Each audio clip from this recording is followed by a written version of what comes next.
As an expert witness, you are judged. Everything about you is judged, and that's part of the job. And so that's part of why a lot of people are not comfortable with that level of judgment. Experts are worried that if I write an article, if I do a video, if I do a podcast, in what circumstances do you think it will become a problem? And has it ever become a problem for you? You have to be extremely cognizant of the things that you are putting on social media, the articles that you're writing, the statements that you're making, the photos that you end up in. Can you tell us how you prepare for these cases, and is the approach different when it's a civil case versus a criminal case? We have to work together to make sure that it meets the ultimate audience, which is the jury or the judge or the arbiter in, whatever situation that we're up against. Hello and welcome to a brand new episode of On the Stand with Ashish Arun, where we explore the law, practice and business of expert witness testimony. Today, we are diving into a world where a single coding error can trigger multi-million-dollar investigations and lawsuits, and where the DOJ just recovered $1.68 billion in healthcare fraud cases last year alone. Our guest today, Toni Elhoms, sits at the epicenter of this enforcement storm. As CEO of Alpha Coding Experts and holder of 5 major coding certifications, she's built a reputation as one of the nation's leading medical coding expert witnesses. And her timing couldn't be better. Medicare Advantage payments are projected to hit $40 billion this year. Telehealth fraud exceeds $8 billion in recent enforcement actions. The June 2025 National Healthcare Fraud Takedown charged 324 defendants in schemes totaling $14.6 billion. Tort reforms are on the rise, and more medical malpractice cases are being filed across the nation. But here's what makes Toni unique. While building her expert witness practice, she launched the Alpha Coding podcast in January 2020, right before the pandemic transformed healthcare delivery overnight. Through weekly episodes and thought leadership, she's grown her business tenfold without traditional self-promotion. So today we'll explore how medical coding expertise intersects with legal strategy, why every healthcare fraud case needs a coding expert, and what attorneys must understand when millions of dollars hang in the balance. On that note, let's welcome Toni to the show. Toni, welcome to On the Stand. Thank you so much for having me. I'm a big fan of your show and the Dalbert Weekly newsletter, all of your products. So thank you. Thank you so much for those kind words. So let me begin by asking you about your certifications. And you hold 5 major certifications, the CCS, CPC, CPMA, CRC, and CEMA. So can you walk us through your decision to pursue credentials, and that too from both AHIMA and AAPC? You can probably start by telling us what these credentials are, what these organizations do, and how they help you get into expert witness work. Sure. So it's alphabet soup for sure after my name. Basically, each credential demonstrates a different or overlapping area of expertise in medical billing, medical coding, medical auditing, compliance. And so my entire career has been spent in healthcare, and in the specific niche industry that I work in, medical billing, coding, compliance, certifications are considered the gold standard. Certifications in addition to hands-on experience. So one of the things I catch a lot of flack about is, oh, you don't have a bachelor's degree or a master's degree. And in the industry I work in, certifications and hands-on experience are really the gold standard. And I would say that combined with all of the different types of experience and exposure in different roles that I've had have really led me to this point. Continuing education units is something that lawyers have to do, physicians have to do, healthcare providers, it's very common. I'm also required to do extensive amounts of continuing education to maintain all of these certifications because the only thing that's constant is change. And so everything changes. And so my education journey is continuous. And so that's part of my background. As a part of your expert witness work, I think you began doing your expert witness work and then you went on to become the chapter president at the Orlando AAPC. So can you tell us about the kind of exposure that you've received by being a chapter president, and how does memberships to these organizations can help a medical and billing coding practitioner?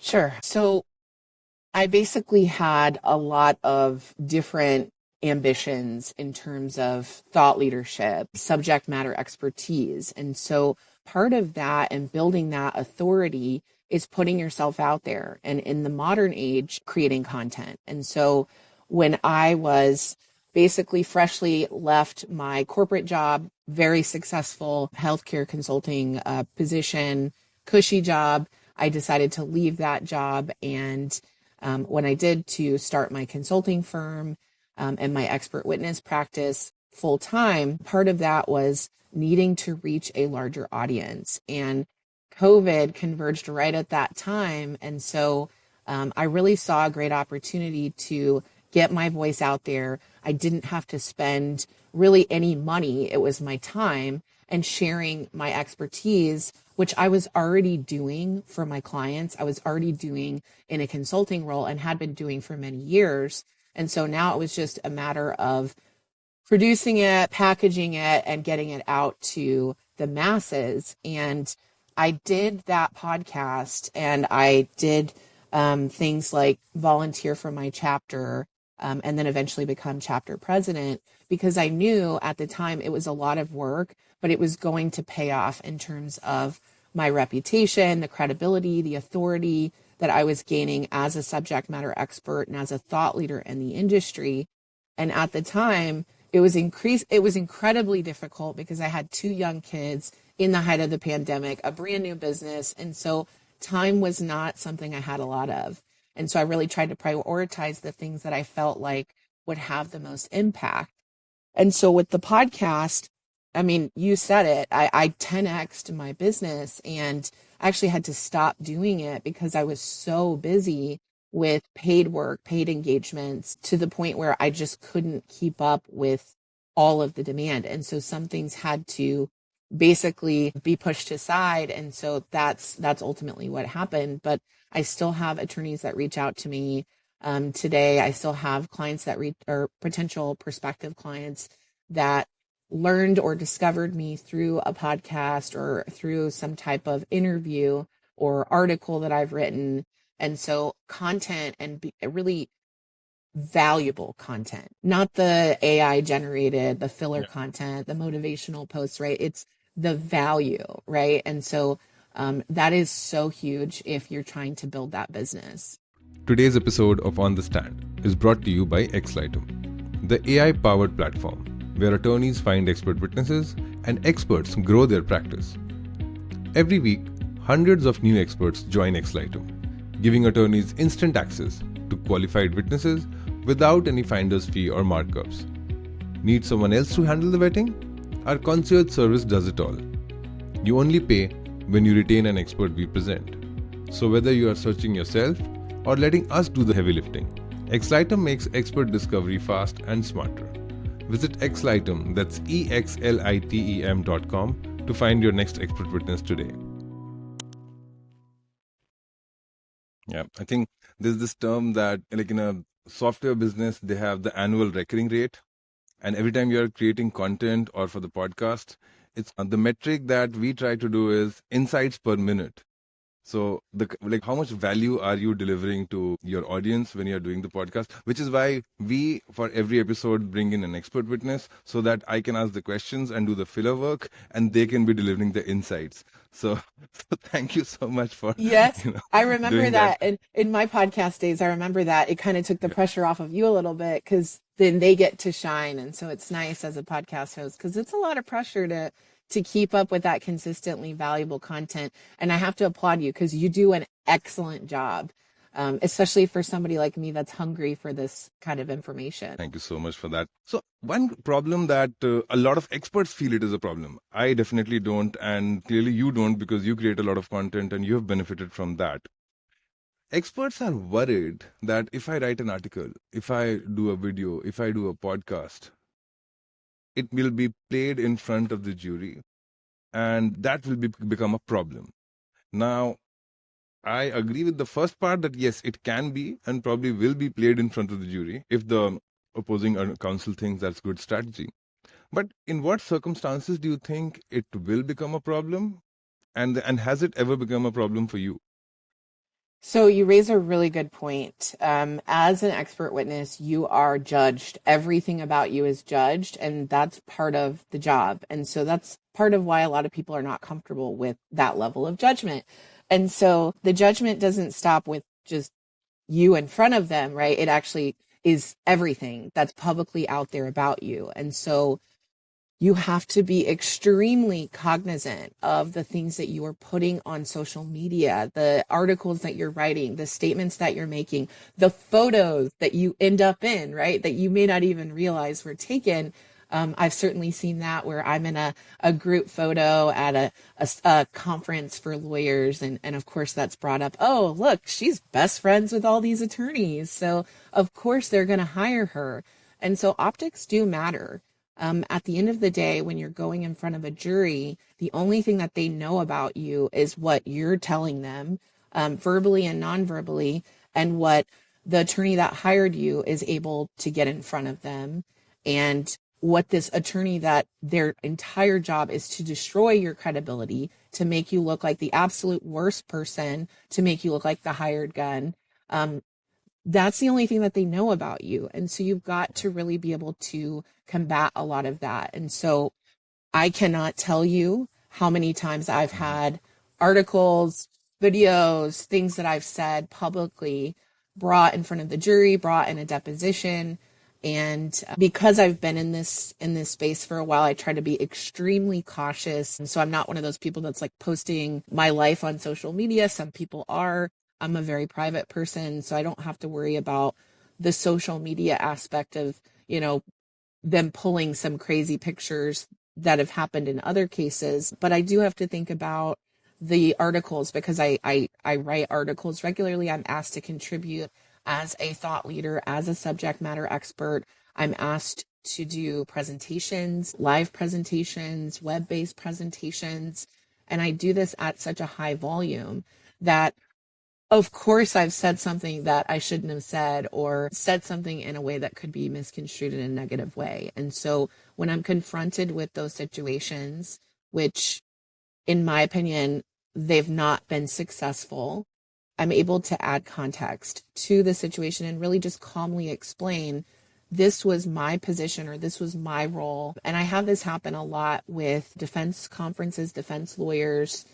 Plaintiffs' lawyers love to come after those kinds of things. And so because I've spoken at plaintiffs' conferences and defense conferences, the only ones that they want to bring up are the defense conferences because that's what is most advantageous to their case. And so when they pull up an article or they show a picture of me at a conference, I say, yes, that was me. Thank you for, bringing that up. And I've also spoken at this plaintiff's conference, and experts, if you've ever hired an expert, part of their role is to educate attorneys about their expertise. And so that's all I'm doing in these roles, in this capacity, is educating attorneys. And it's not biased. It's not skewed one way or the other. No, I think that's a great way to, also clarify it to the jury, because a lot of times attorneys know that, they're, the bias that they're trying to project, the expert will be able to explain, but all probably they need to do is try and sow that seed of doubt in the jury's mind. So I totally get that. So let's talk a little bit about case prep. And you do a lot of civil cases. You also do criminal cases. So can you tell us how you prepare for these cases, and is the approach different when it's a civil case versus a criminal case? So that's a great question. The stakes are certainly higher in criminal cases than in civil cases. My approach is to treat every case like it is life or death. That is my approach because I want to give it my all. And not in the sense of like advocating for my client. I want to bring my best expertise, the best information to the table, because it could be a matter of a doctor going to prison for the rest of their life. It could make somebody's entire life change. And I don't take that lightly. And same thing with civil cases. I take every case that I work on to heart in the sense of I want to bring my expertise to the table. I want to, be the best that I can be. And so part of preparation is making sure that you understand what you're getting into. And I can tell you as an expert that's testified 200 times now, what I know today is not what I knew when I first started. And so I'm a lot more eager to decline a case. I'm a lot quicker to say, absolutely not. I'm not getting involved in that. This could be a conflict. But in the beginning, I didn't know what I know now. And so I'm going into a case cautiously optimistic. I want to make sure that it's going to be the right fit for me. I want to make sure that the attorneys are going to be attorneys that I want to work with, because everything that comes through the door is not necessarily something that you want to get involved in. And I've been in that situation where experts find themselves fighting for their life in a Daubert hearing with an attorney that does not care about you, does not care about what is at stake in that Daubert hearing. And you're just another case, and they've got 300 cases. And like at the end of the day, they're just not really that invested. So I want somebody that I know is going to fight for me in the times that they need to fight for me and in the ways that they're permitted to do so.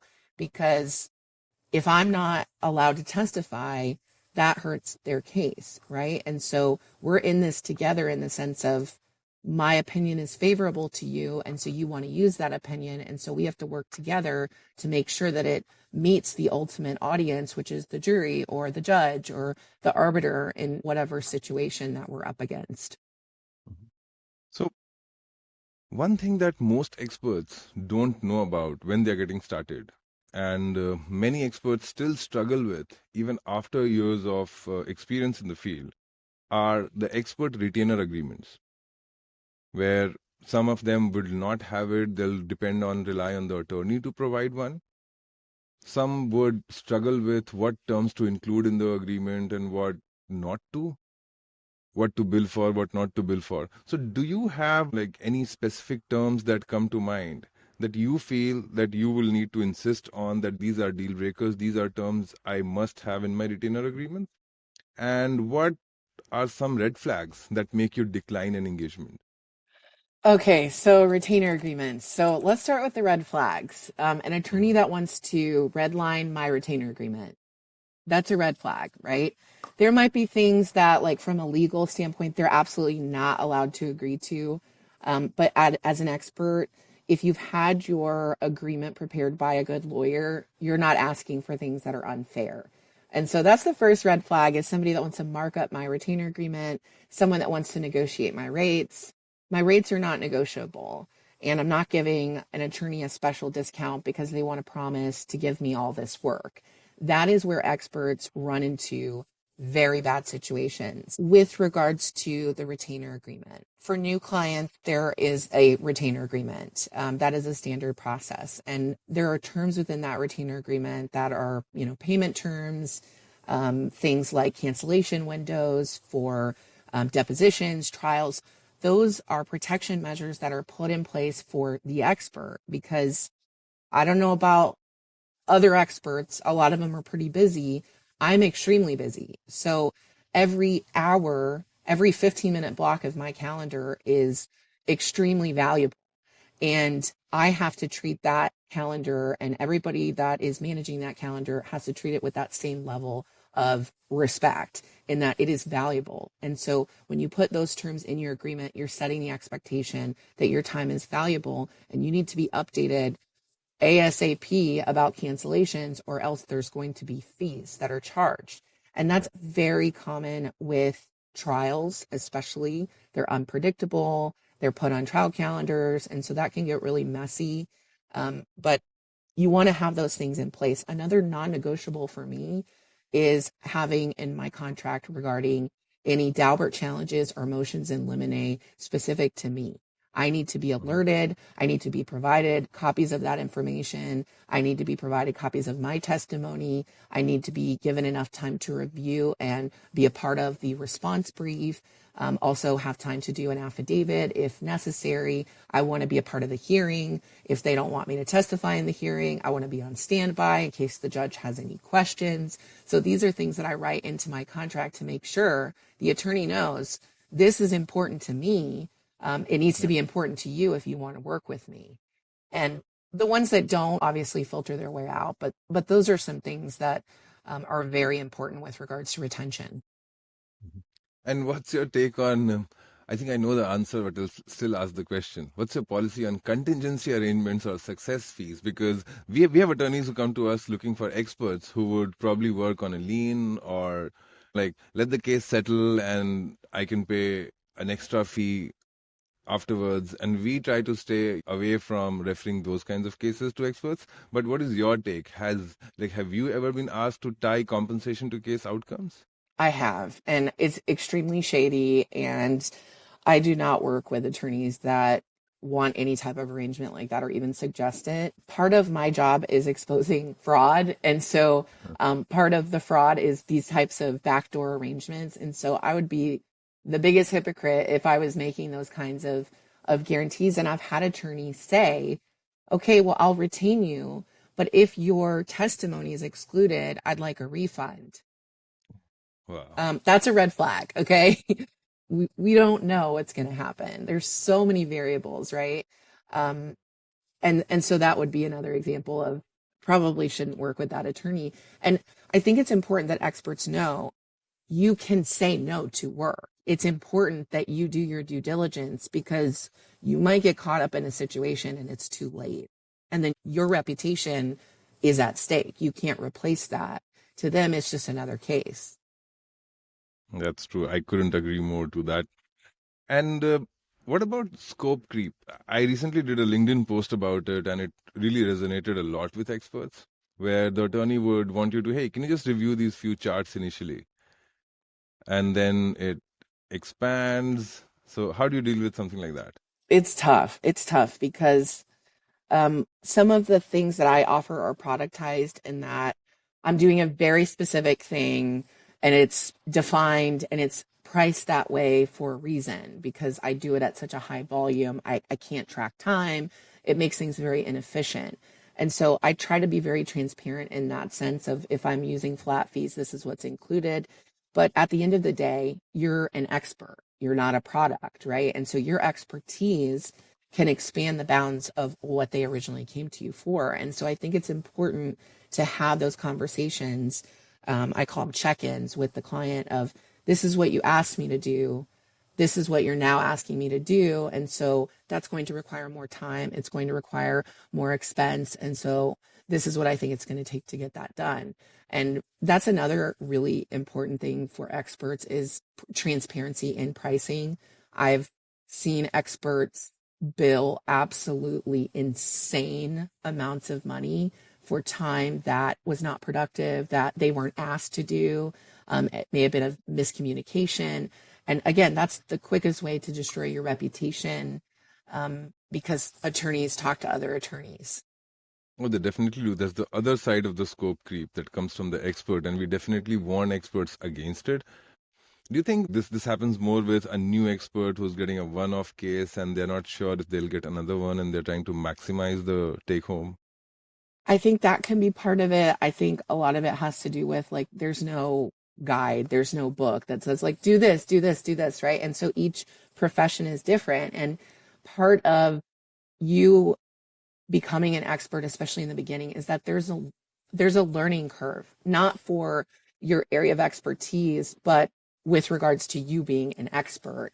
And so your client shouldn't have to pay for the learning curve, right? And so some of that you have to just eat in the beginning because it's part of building something bigger, right? And so are you really going to jeopardize the relationship that you're building with that client over charging them extra because you're not sure if you're going to get another case? And so the other thing is you might have to go in front of a judge and justify how much you're charging because some attorneys are ridiculous and petty and they will dispute your fees and they'll spend the time and the energy to go to a court and get a judge to then either automatically discount your bill because it's too high or unreasonable or they can't determine how the time was spent. You want to get ahead of those situations. You don't want to be in disputes with your own clients or with opposing counsel because they've asked you. I've had this where they send you this 50-page subpoena and you have to respond. Do you bill them? Do you bill your client? You spend a lot of time gathering all of this nonsensical information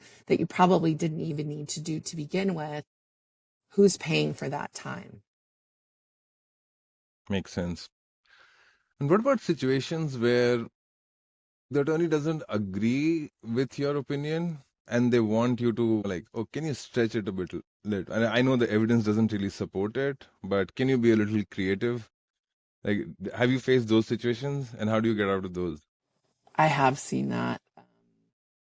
It is tricky, especially in the beginning, because you're still, again, trying to navigate this new world and Hmm. what's acceptable, what's not, what's ethical, what's not. And so attorneys are very good at playing to their strengths, right? And so they know that you may not know as much as they do about the real consequences that can come from allowing them to manipulate or ultimately form your opinion. And so I've had this happen where attorneys are like, send me your draft opinion in a Word document. I'll mark it up, I'll change it, and then I'll send it back to you. And as long as you're good with it, that's what we'll file. Okay, those drafts can be discoverable depending on the state, depending on the venue. Some states automatically adopt the federal rules, and so certain things are protected between experts and attorneys, but you do not want to play that game after the fact because once it's out there, if you send a draft Word document, they can look at all the metadata, they can see all of these things, and then you, the expert under oath, are then required to answer the questions truthfully, and it's ultimately exposed that these weren't really your opinions and that the attorney is the one that ultimately told you what to say, and that's pretty much a death sentence for an expert. You're done at that Hmm. point. Yeah. I remember a case that we had covered on one of the blogs where an expert was excluded, and later they discovered that the expert actually sent a draft opinion to the attorney. The attorney removed the word draft and submitted it as without telling the expert. So again, an outlier event. I'm not saying that this happens a lot, but yeah, this is an issue that can happen with draft opinions, other than the discoverability issue for sure. Yeah, and So in that same token, I've had attorneys disclose me and I've never spoken to them about the case, have no documents about the case, unauthorized disclosure. That yeah, happens a lot for experts, and yes, you can it get caught does. up in a bad situation. Yeah, I have an anecdote there. There was this expert who's now retired, and he had ordered an expert witness profile, a background report that we do for attorneys when they want to vet experts. So experts also order these on themselves. And when we sent him the report, he was furious because he's like, hey, you guys are making up cases. There are 18-20 cases in this report, and I have no idea. I've never heard of these cases. These are not me. And this expert had a very unique last name. So it wasn't even a case of like mistaken identity that we've included another expert with the same name. So when we sent him the supporting documents for each of those cases, luckily these were federal cases, we were able to locate the designation document, and the attorney, that turned out the same attorney had designated this expert as their expert in 18-20 cases. So, Wow. so this is something that we try and educate experts about, that, okay, you should have the unretained expert watermark across your CV wherever you are posting it publicly. Unfortunately, it's very easy to remove those watermarks as well. It So, is. so AI yeah. has changed the game. Like when I first started with Expert Witness, the tools that were available are not the same as they are today. And so everything has changed. And like you said, there's all these threats. And to your point about the expert report, like I've ordered one on myself because I want to know what's out there. I think it's such a valuable tool, not only for attorneys, but for experts to know what's out there. And like you said, be able to confront those situations because if you're disclosed in a lawsuit like that, that's pretty serious. You could be subpoenaed to testify. There could be all of these things that come of that. And so you don't realize the ramifications. Yeah, experts have been subpoenaed, and they have gone on to say that, okay, I have no idea what this case is about.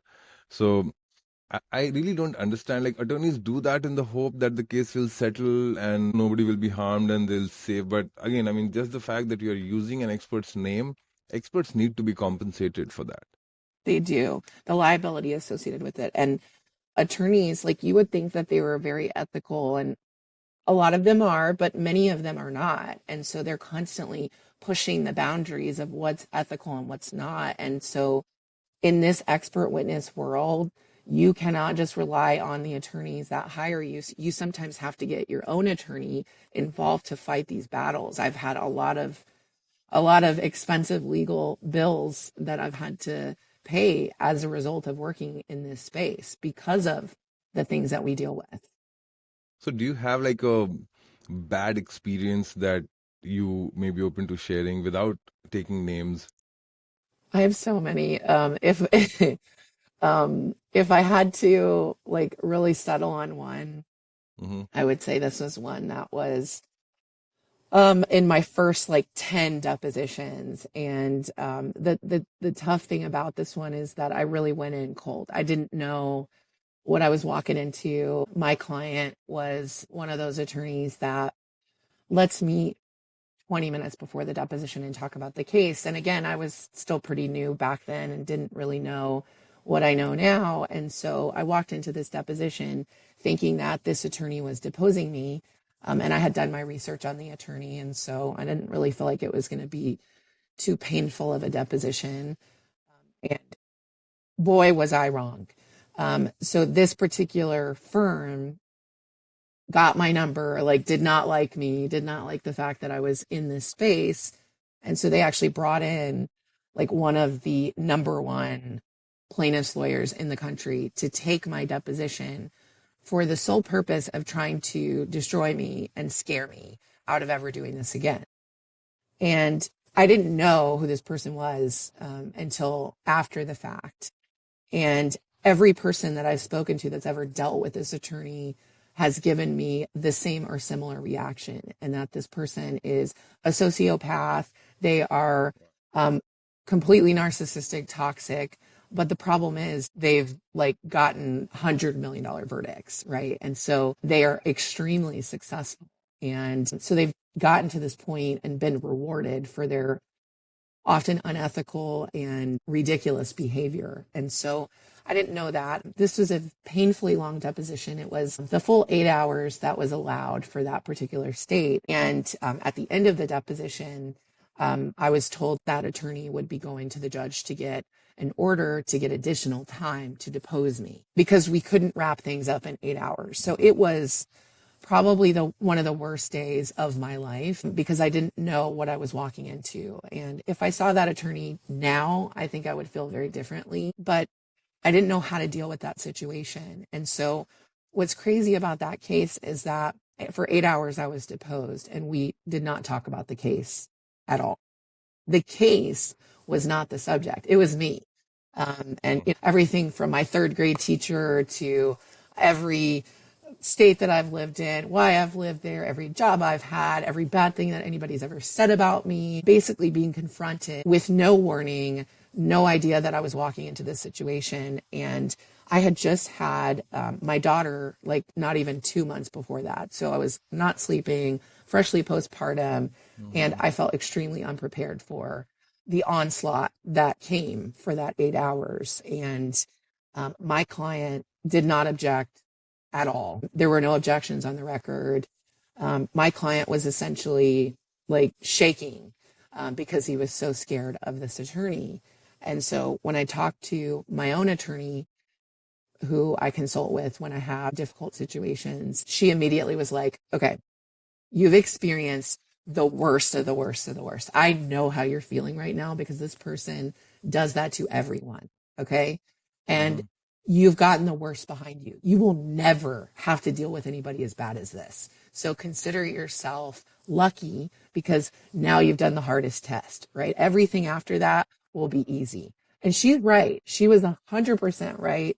That test was the hardest test to date. There's been some similar tests, but it taught me so much. I was jarred for days after that. I really was jarred because just thinking about every question and how I could have answered it differently and how I could have navigated it differently and what was the intent behind it. It was an entire interrogation to try to scare me. That's what it was. But it didn't feel like that at the time. It felt like a personal attack. It felt like maybe I'm not cut out for this and maybe I can't cut through these ridiculous accusations because they seem very convincing. And so that experience taught me so much. It was absolutely the worst of the worst.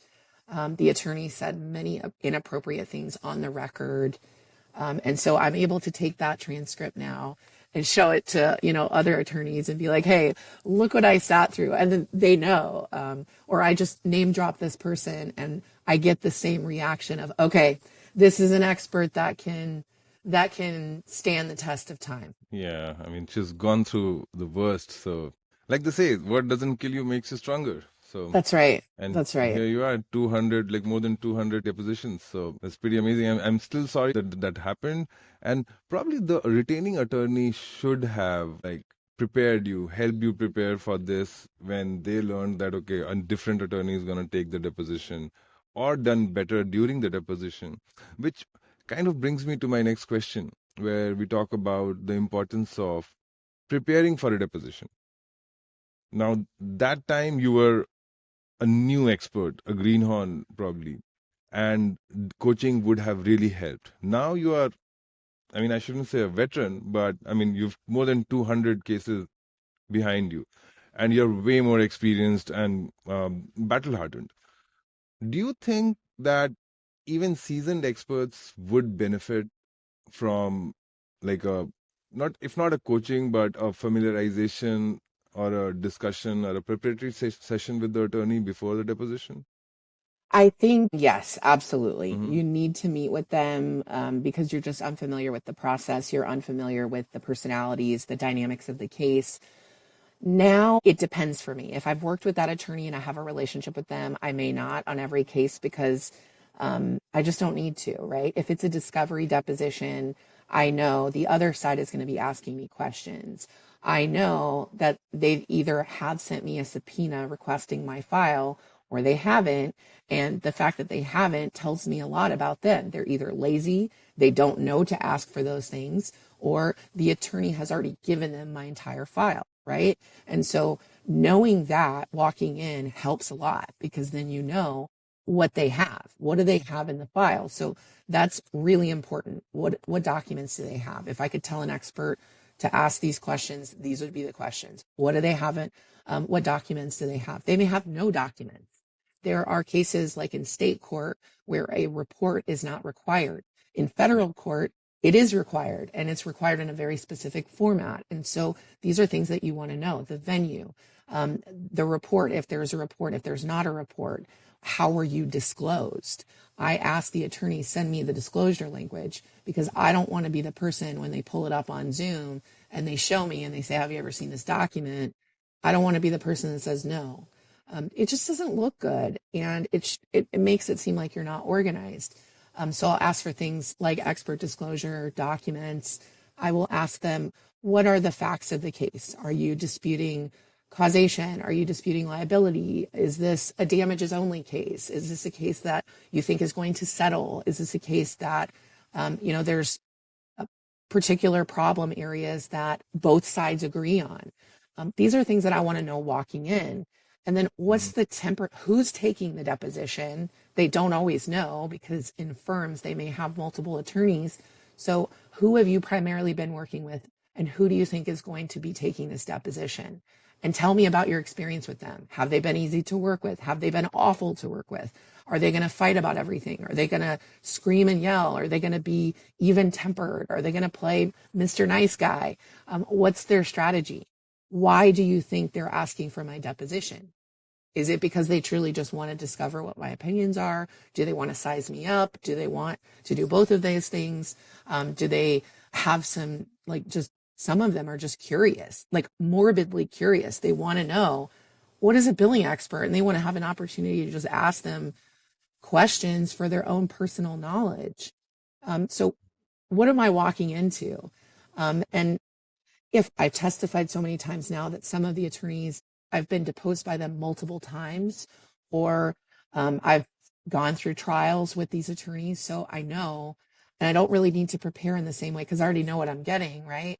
And so in those instances, I might look at transcripts. I might look at, obviously, the file, but my preparation would be very different.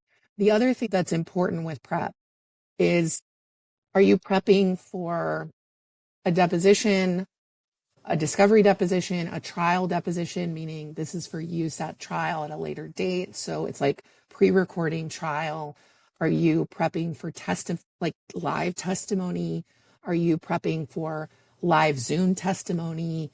Are you prepping for a Daubert hearing? Are you prepping for a bench trial where there's no jury, it's just a judge? Are you prepping for an arbitration where you've got an arbiter or a team of arbiters?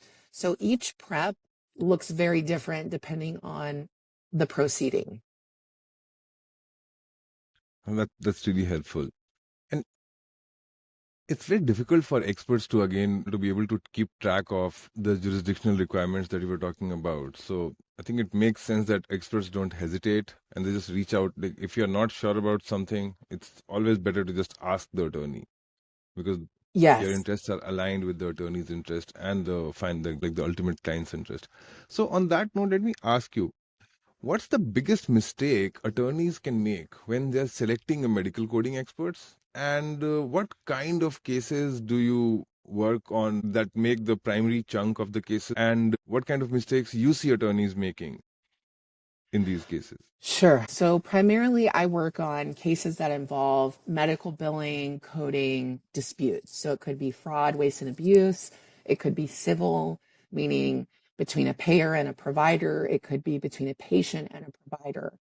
Medical malpractice, where, and you might be thinking, well, what would a billing and coding expert do in a medical malpractice case? So sometimes, like I had a med mal case where a patient died of a heart attack. And basically, this lawsuit was, suing the cardiologist because the cardiologist didn't find the heart attack before it happened. And you might be thinking, well, what do they need somebody like you for?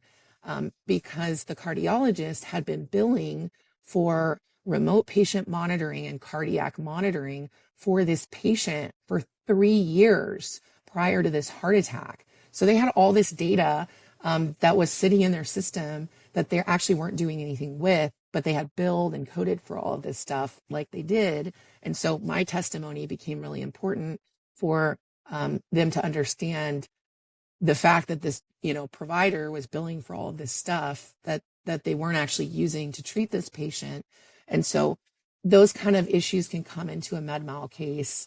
The damages, specifically the cost of the medical care involved. I've had medical malpractice cases where there's delayed diagnosis. So they miss a cancer diagnosis, and the billing and coding expert will come in and help calculate the damages, or if they had received the care in a certain time frame, how much that would have cost, and what the delay in care changed in terms of the financial medical damages involved. So we're brought in for that. We're also brought in for personal injury cases. So things like motor vehicle accidents, slip and falls, where plaintiffs are claiming medical damages. And so the jury is responsible for awarding the damages. And those damages have different categories. So there's pain and suffering, there's economic, non-economic. And so I focus very specifically on the medical damages. And so basically, I'm educating the jury about, did the providers bill and code correctly? Did they charge reasonable rates? Are those rates in alignment with what other providers charge? Are they charging this person differently than they charge everybody else in their practice, because this could be a financial opportunity?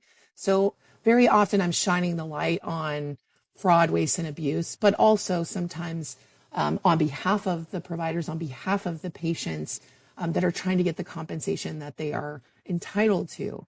So one of the biggest things that I think attorneys make mistakes in is not doing due diligence on the expert. And I don't mean on like the fact that they've got a coding certification.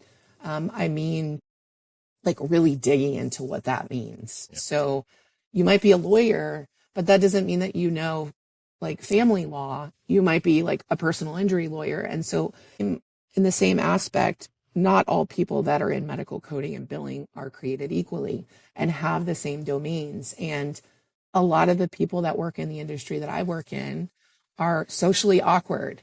they're used to reading charts and like they don't like interact with people a lot. There are obviously different levels of the profession.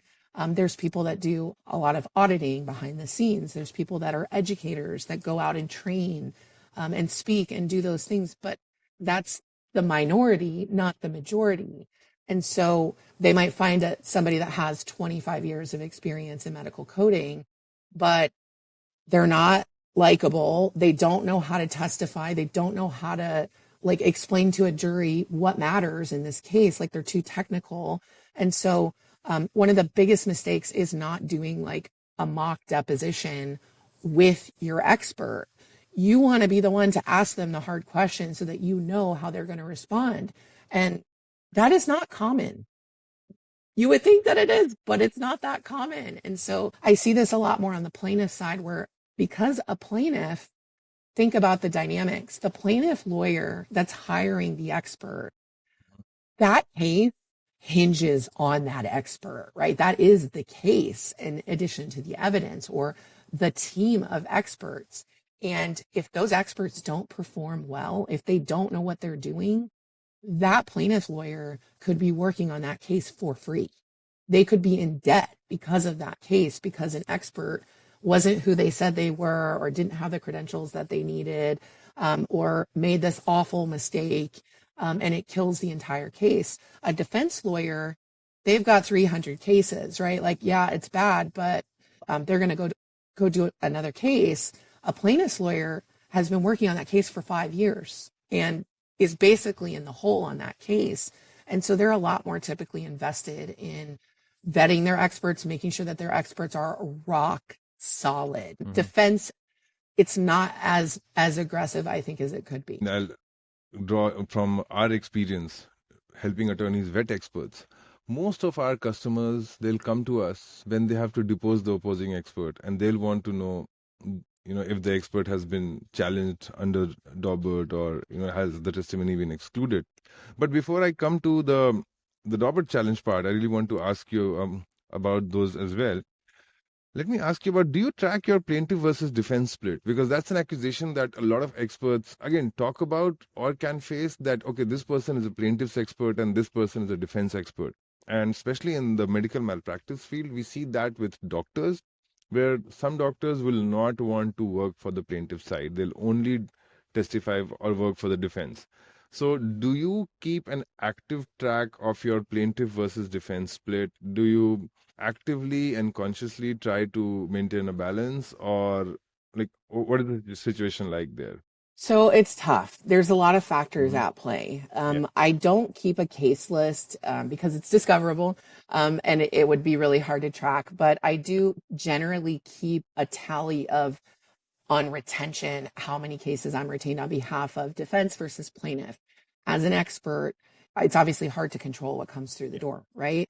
You don't have any control.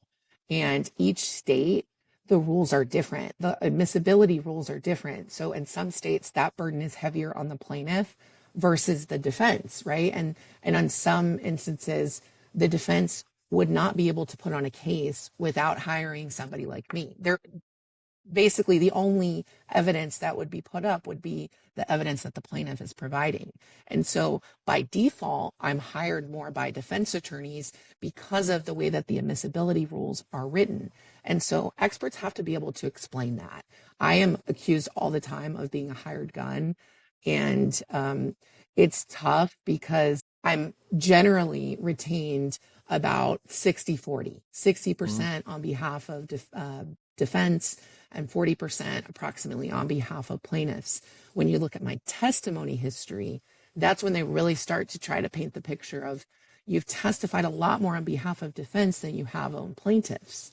And so the way to cut through that is to explain the majority of the plaintiff cases I work on settle before I'm ever asked to testify. So this list is not an accurate indication of how often I'm retained on both, plaintiff versus defense. It may look that way, but I have no control over that. And there's also instances where you may have to testify in a discovery deposition multiple times. You may have to testify in a Daubert hearing in trial. And so that's like 4 different entries of testimony for that one case, which are treated like 4 separate testimonies. And so again, that adds to the numbers looking more skewed one way than the other. But an expert saying out of the gate, I'll never work on behalf of a defense or I'll never work on behalf of a plaintiff, I think is a recipe for disaster, because it will be used against you, and the jury, they don't know anything about you. They just know what they're being told. And optically, it doesn't look great. Yeah, definitely doesn't. And how to prepare for a Daubert challenge to your testimony? Like, if when they question your methodology, like how do you deal with that? And what has been, like, again, if you know, the success rate against these Daubert challenges?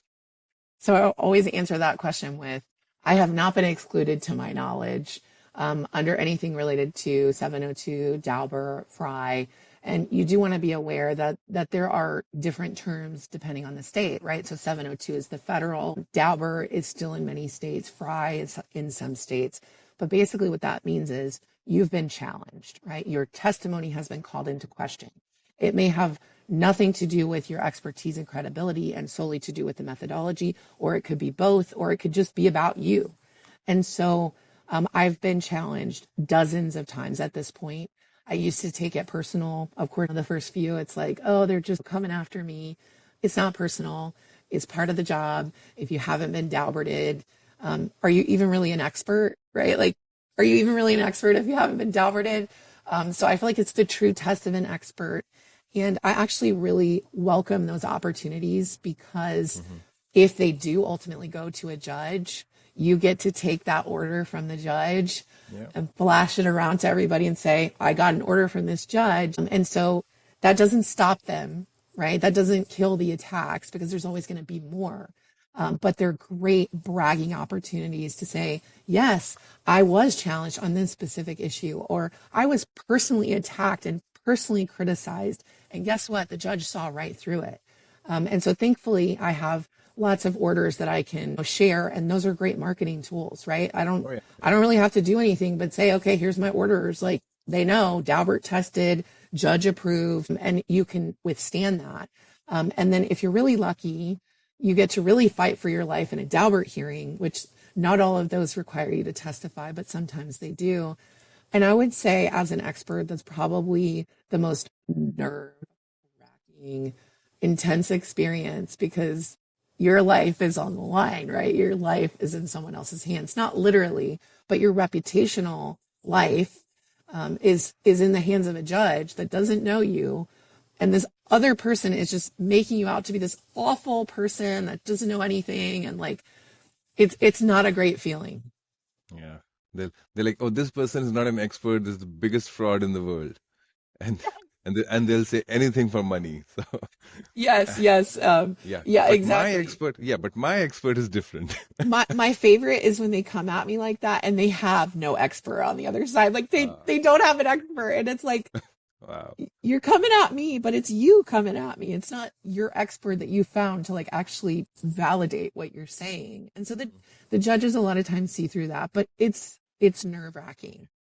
Oh, I can only imagine. Okay, here's another difficult situation, probably for an expert, is when you are going through the case documents and you discover information that's probably harmful to your clients during case review. So how and when do you deliver that news? I guess the answer to when would be ASAP, but The answer is again, ASAP. Yeah. yeah, but So how do you go about that? this is something that I think is tough for experts to navigate, because a lot of times people don't like to get bad news, but that's part of the job. And so I want to tell the attorney ASAP. I want them to operate with the right information, because they're talking to their clients, they're talking to the adjusters, they're talking to all of these people involved in the case that I don't even interact with. And so they need to have all of the facts. And so there are many, many, many times when I get a file. I've worked on thousands of cases at this point, where the attorney thinks that it's one way, and I think that the facts are not favorable. The conclusions are not favorable. And so I usually will start off the conversation with, I took a look at the documents, I took a look at the file, I understand your concerns about this. I do want to let you know that my opinions are not going to be favorable in that these are my findings, so that they know coming out of the gate, okay, they don't need to wait for me to explain all of these technical things. My opinions overall at a high level are not going to be favorable to you. And they respect that. A lot of times they respect that. And if they don't, it's a red flag. You probably don't want to work with that attorney anyway. And I've certainly had instances where they're like, well, can you just pretend like you didn't see that? Or can you just don't address that at all? And let's just focus on this. And so you navigate those situations in the best way that you can, because at the end of the day, I'm a conduit of the information. And so what I typically will tell them is, these are my opinions. I remain firm in those opinions. If you want to filter that information or frame that information in a specific way for your case, that is your decision. The problem or the risk associated with that is when I'm deposed or when I'm cross-examined, and if they ask me about this, I'm not going to come out of the gate and volunteer it, but if they ask me, I have to tell them the truth. And so do you want to put me in that situation? Because if it's a risk that's worth taking, great, you've made that decision, but it may not be worth it. And so explaining the strategy and all of the things that can come with the different angles and how it's presented is something that good attorneys appreciate, because it shows you understand the strategy, you understand just beyond your expertise how your opinion affects the case. Very interesting. Now, let's get a little technical. And you talked about that one medical malpractice case where the cardiologist was ordering scans, but only on paper. They were not really scanning. So even in the False Claims Act cases, where you have to prove intent, coding patterns, and it has a Scienter standard, if I'm not wrong, which talks about actual knowledge, deliberate ignorance, or reckless disregard. So how does a coding expert help in proving intent in False Claims Act cases? So proving the intent is something that is really difficult, right? It's like you may have been dishonest, but did you mean to be dishonest, right? Yeah. Was it just an error? And so part of what a coding expert can do is a forensic analysis of all the data, right? So not just what we see on a claim form or not what we see in the medical record, but we can look at everything, the metadata, the audit trails, and then we can see these things that may not be clear on the surface and bring that to the surface. And so that's part of it. Another part of it is patterns, right? So if this is a habitual thing, you're going to be able to discover that through data, through the reports, through reviewing a sample, because you're going to see it. It wouldn't just be episodic, right? And so it might be tied to a policy. And so sometimes I'm asked to go in and interview and conduct investigations about people that work in an organization to figure out, where did this come from? Is there a document that spells this out? And the bigger the organization, the harder it is to find this, because you're dealing with so much bureaucracy and so much red tape. And so a billing and coding expert gets in there in the trenches and figures it out, oftentimes with an attorney. So we're working on teams. And so basically we come in and put that puzzle together, and then we go in front of the jury or the judge and we explain that this provider had a policy of only billing for high complexity visits. We validated that by looking at 2 years worth of coding data that they selected on their own. And of that 2 years worth of data, 95% of the encounters were billed at that high level. So it wasn't a one-off, it was a pattern. And we also interviewed the medical assistant and determined that the medical assistant was basically told directly by the physician to do this way, like a standing protocol every time. And so you get that evidence in front of the jury, and then they start to see, okay, this is a pattern. Or on the flip side, you're defending this physician or this, situation, and you're trying to explain they actually don't do their own coding. Someone else does their coding. They don't even have access to this software. They've contracted this other company or the EMR was set up improperly. And so, of course, they were billing for these things because they didn't even know it was set up that way based on when the EMR company built the template. And so, a billing and coding expert is coming in to add that context, that explain the technicality, explain why this happened the way that it did, and give context. Because I can imagine, like most medical bills would have errors, but not everything would be fraudulent. A lot of them do. There's a lot of errors. And you've seen in your research, there's a significant amount of fraud and overpayment recoupment.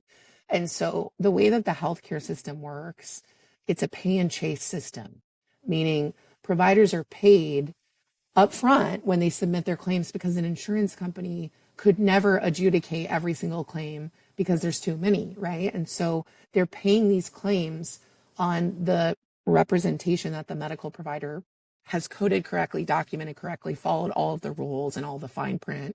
And to their credit, the providers don't know these rules. They were given 2 or 3 hours of training and residency, if they were lucky, about this, and then they were just thrusted into this role and told as part of their documentation.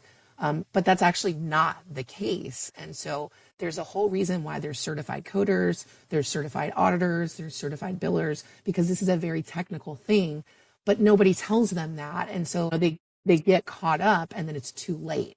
And there's so many layers to this. No, I can imagine. So one layer that came up in our research is the whole concept of medical necessity, which is the overarching criteria for payment.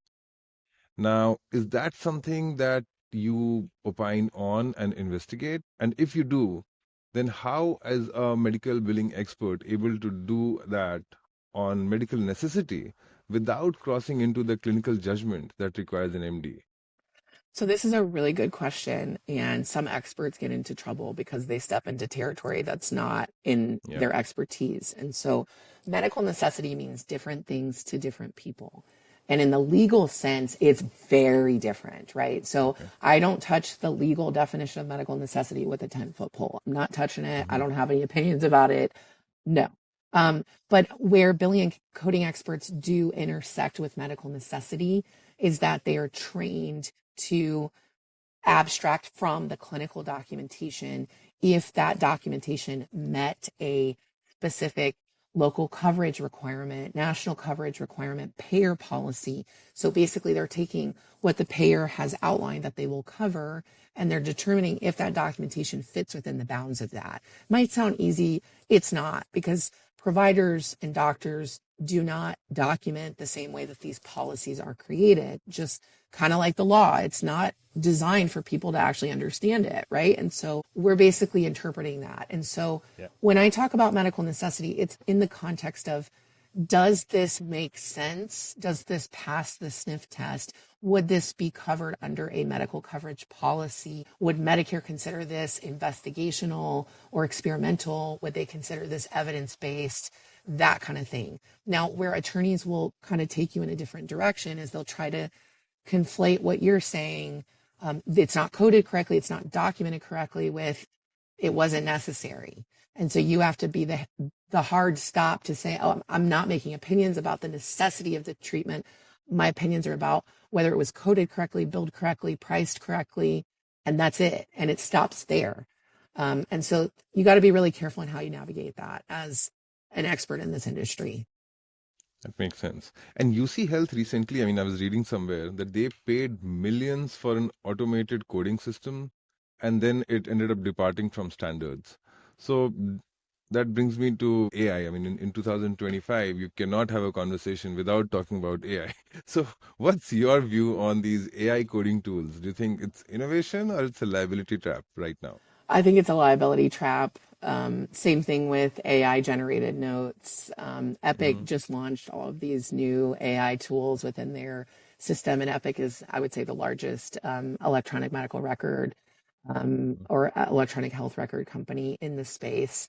And so it's a tool, right? But it's not a replacement. And so what happens is physicians are burnt out, they're tired, and so they use these tools, and oftentimes they're these tech people that come in and buy them these fancy lunches, and then they say, buy my software, buy my tool, right? And then they use it, and then a couple of years later, they're calling me saying, okay, I need your help because I'm being investigated for fraud. That's the problem, right? And so it can be a useful tool in the right context, just like templates, right? Templates are great because you don't have to like type out your entire physical exam every time, right? You can change what's pertinent to the patient. But if you're not making those changes, then it defeats the purpose. And so AI is the same way, right? It can spit it out, but it doesn't mean that it's right. It doesn't mean that it even sounds like a human, and that it's even legal to use it, right? Because there's all these different legalities that you have to be aware of. I think that AI, computer assisted coding, has been around for a long time. Okay. It's been around for decades, and it has not replaced anyone in my profession that actually uses their brain cells, that does any critical thinking, because what we do is so technical and specialized. There is a place for AI for simple things, right? Things that do not have nuance, that do not have subjectivity. There's a place. And so we use those for things like an x-ray, a chest x-ray, a 2-view chest x-ray. Okay. AI can determine that. That's pretty simple. Where it can't determine things is this like moderate complexity? Is this high complexity? Because the metrics that are used to determine those things are too subjective. And so they require someone that has critical thinking skills to be able to analyze them to determine that. And so there's a place for it. It's not going to replace everyone. It's not going to be the be all end all. And I think that there's so many flaws. I see a lot of issues with like doctors putting in their notes, DBNR, dictated but not read, or AI generated but not read. Okay, you're literally walking yourself into a lawsuit, right? An attorney is going to take that and they're going to use it against you because you're not reading your notes, which you're required to do before you sign off on it. And so it's a tough world, and it's tough for experts too, because I feel like, again, when I first started this work and where we're at now, we're in a whole different territory in terms of the resources that attorneys have. So very often I sit down in a deposition and I can tell the attorney has created their entire outline from ChatGPT. I can just tell because I've tested ChatGPT. And so it has a place, but it's a tool. It's not a replacement. Yeah, I mean, I think that these tools are helpful, but the output has to be yours. Like the opinion has to be yours. You can do it for some basic analysis, some brainstorming. I mean, a lot of people say that AI is like today, AI is the worst that it will ever be. So it's only going to get better from here. But I think till the time it gets there where we are all comfortable, like super comfortable using that, we have to keep verifying the output, because multiple attorneys have gotten into trouble by blindly relying on AI, by citing and submitting fabricated cases to judges. Interestingly, an expert witness ended up citing a publication in his expert report that was fabricated. And but what was more interesting was that it was a case involving deep fakes, and this guy was an expert on deep fakes and AI. So the irony was not lost on anyone. Oh, that's funny. And yeah, like a Stanford professor, and he messed up. So it was all over the news. I've been asked about this in depositions. Did I use AI in any way to form my opinions? Like, that's fair game for them. And if you say that you didn't, there's ways for them to know if you did or you didn't. So experts, caution, right? Like you said, use it for brainstorming. Do not take that report and copy and paste it into your, like, I've seen people doing that. And if you think you're the only expert that's doing this kind of work, you're sadly mistaken. And the chances of your report being sent to another expert to then scrutinize are very high. Yeah, in fact, unfortunately, there are companies out there who are prodding experts to use AI, that, oh, you can upload the report of the opposing expert. You can start by uploading the case documents and then start from there. It will save you a lot of time. But I think because the regulatory approval is not there yet that you can do that, number one. And secondly, and most importantly, you have to get it approved by your attorney. See how your attorney feels about you using AI for any work that you're doing on their case. I think that is something that experts should not forget. I agree. And not, And I've heard of cases where the attorneys are suing the expert for negligence, for doing things like this, improper use of AI. So you also have to think about it from a liability standpoint. oh yeah. So Toni, what's the next wave in enforcement that you see coming? So there's the Medicare Advantage, there's the whole telehealth thing. What's next in your opinion? Substance abuse treatment, remote There's patient so monitoring? much. There's so many landmines. Like I could go on and on compliance landmines because I see Mhm. these things happen regularly, routinely, and people are just oblivious, completely oblivious to this whole world. And so AI and the level of algorithms that these SIU, special investigation units, prosecutors have now is unprecedented. And so what's happening is you're getting a lot of overzealous prosecutors that are coming after healthcare providers on things that are not legitimate. They're like AI generated, right? And so they don't know what they don't know. And so then they start prosecuting these providers thinking that they have a case and they don't. And so that's an area that I think is definitely problematic. But in terms of compliance, I would say improper utilization of nurse practitioners, physician assistants, that is a whole big can of worms. COVID fraud. I've got whistleblower cases on COVID fraud where organizations have set up the mobile operations and billing thousands and thousands of patients a day for services that are absolutely medically unbelievable. The telehealth obviously has been a big one, mental health, counseling, Medicare up until like last year, I think, did not reimburse for LMFTs, marriage family therapists, and mental health counselors. And so they do now. And so I think there's going to be a lot of scrutiny on those areas. Skin substitutes, that's a big fraud area. Remote patient monitoring, remote therapeutic monitoring, all these tech companies that got into healthcare during the pandemic. That's the next gold mine, I would say, for compliance auditors, investigators, anybody that works in this space. So clearly, there's the demand for professionals is going to increase in the future. So before we let you go, what's the path to becoming a credible expert witness, and what advice would you have for young coding professionals listening? Like, what would you do if you were starting today to establish yourself as an expert witness in the space? I think that hands-on experience is gold. And one of the things that I did from the beginning of my career was I got involved in any and every project that I could because I just saw that as a learning opportunity. And so I would encourage people that are up and coming in the industry to do the same thing because it's important from a teaching standpoint, from an experience standpoint. And one of the things that I get flack about a lot is, oh, you don't have a bachelor's degree or a master's degree.